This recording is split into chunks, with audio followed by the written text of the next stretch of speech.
আসসালামু আলাইকুম। আমি ইকতার মৃধা। আমি আমার আম্মু আর ছোটো ভাইকে নিয়ে এয়ারপোর্ট থেকে আমি বাসায় যাচ্ছিলাম। তো পথে আমার ছোটো ভাই বললো যে তার খিদে লেগেছে। তখন যে আমি দেখলাম যে 10 মিনিট পর অ্যাশফোর্ডে একটা KFC আছে, তো ওখানে আমি পার্ক করলাম।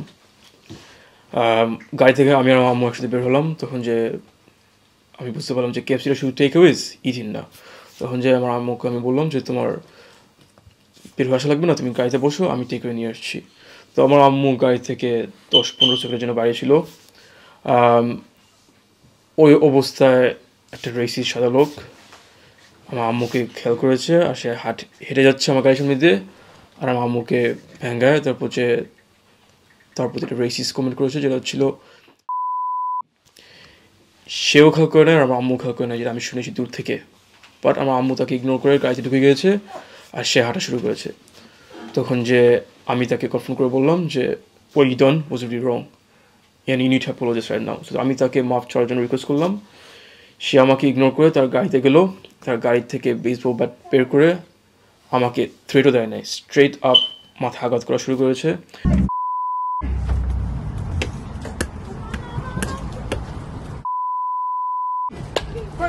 Whoa, whoa, whoa, whoa. Jesus. Bloody racist he is. Give us a camera, hey. Why? Why?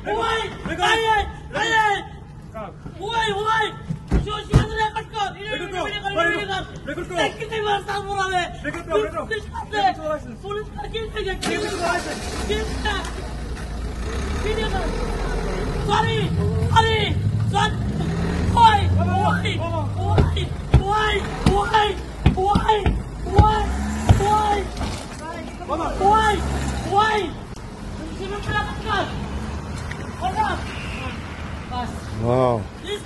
Call ambulance. 10-12টা হিট নেওয়ার পর তার বাবা গাড়ি থেকে বের হয়ে এসে যখন সিচুয়েশনটা বুঝতে পারলো, তখন সে আমার নিজের গেঞ্জি, আমি দুইজনের সাথে একা, তার বাবা আমার নিজের গেঞ্জি আমার মাথার উপর উল্টায় আমার ভিশন ব্লক করে রেখেছে। আমি দেখতে পাচ্ছি না কোথেকে বাড়ি খাচ্ছি, কে আমার ধরে রাখছে, আর আমি বের হতে পারছি না। সো আমি হিট খাওয়া অবস্থায় তার বাবা এসে জয়েন করে তাকে হেল্প করে আমি আরও হিট খাচ্ছি, আমার রক্ত বের হচ্ছে।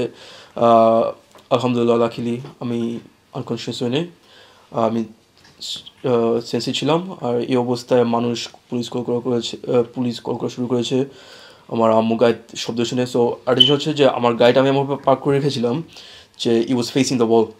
সো আমার আম্মু সামনে থেকে দেখতে পারে নাই।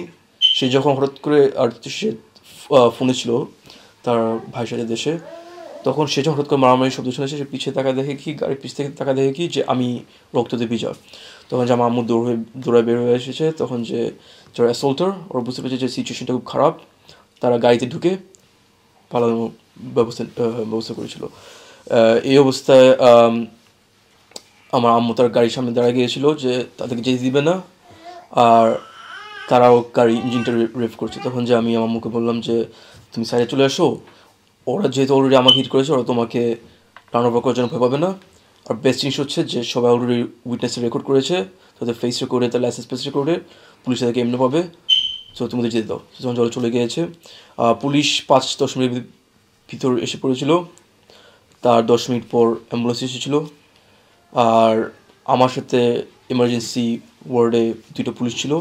তারা আমাকে 1-2 ঘন্টা পর জানালো যে যেই 2টা অ্যাসল্টার বাবা ছেলে, তারা 2জনে অ্যারেস্ট হয়ে গেছে।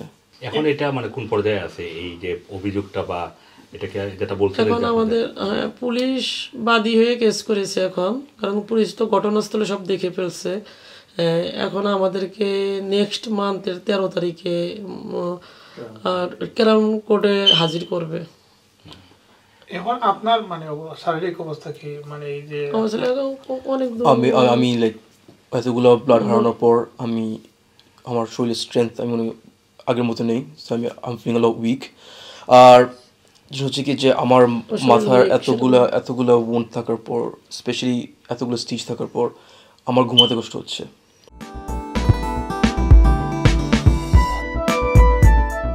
সেটা হচ্ছে তাদের অনেক কিছুতে হচ্ছে একটা আইনটা সঠিক ভালো কি খারাপ সেটা নিয়ে আমাদেরকে সেখান থেকে শিক্ষা নিতে হবে এবং সেই অ্যাবসলিউট জায়গার মধ্যে সেটা হচ্ছে সাংবিধানিক বিষয়গুলো এবং নির্বাচনী বিষয়গুলো। এবং এখানে যে পাবলিক সার্ভিস কমিশন আছে, আমাদের যে অ্যান্টি কারাপশন, 71% বাংলাদেশের জনগণ মনে করে ইমপ্লিমেন্টেশন গ্যাপটা কেন হয় এটারও নানা ছিল কর্তৃত্বপরায়ণ শাসনের অবস্থা।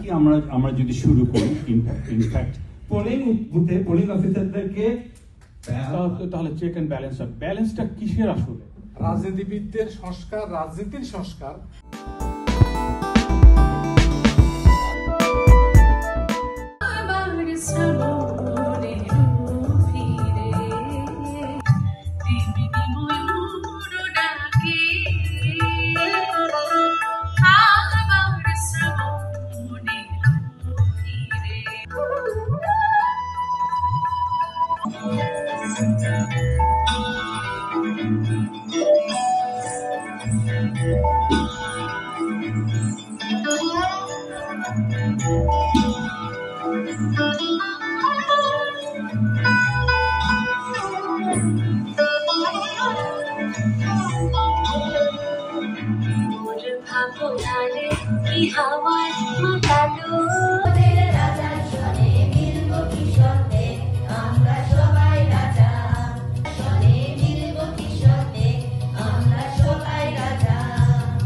ভাবিনি সম্ভব হবে কোনোদিন।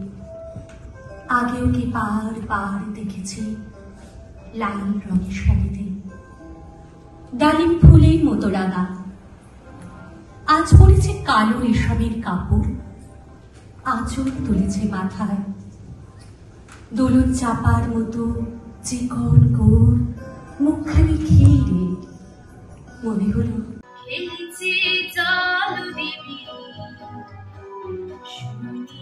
সাগর জলে তরঙ্গ লহর তলে লীলায় তো কুন্তলে